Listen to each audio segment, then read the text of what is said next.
This is First Coast News on your side.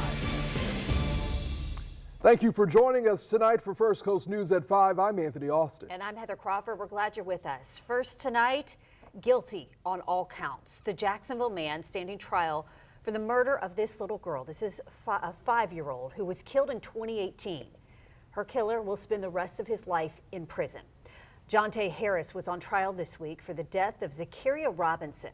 The jury returned a verdict just within the past 2 hours, and our Renata DeGregorio is on your side. She's been inside the courtroom covering this case. And Renata, I know you've been in touch with family members of the victim.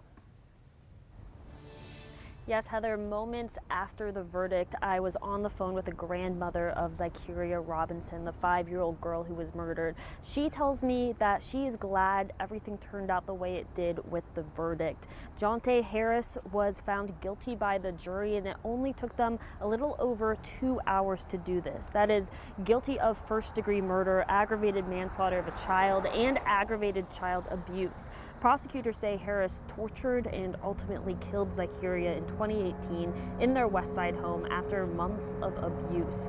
Medical examiners finding adult bite marks and other injuries on the child, including bruising, black eyes, a broken clavicle.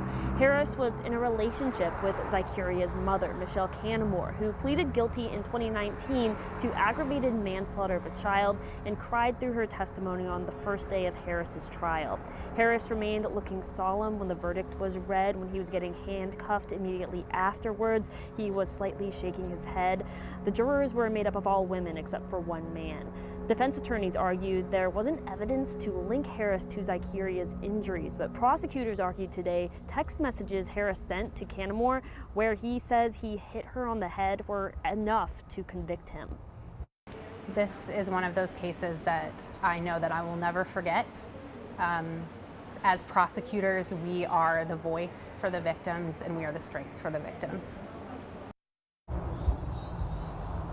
Defense attorneys declined to do an interview. Also in the courtroom all week has been Harris's mother, and she says that she believes he is innocent. Coming up at 6, we'll hear from a child advocate who is close to the victim's family and why she believes the healing process will only start for them now.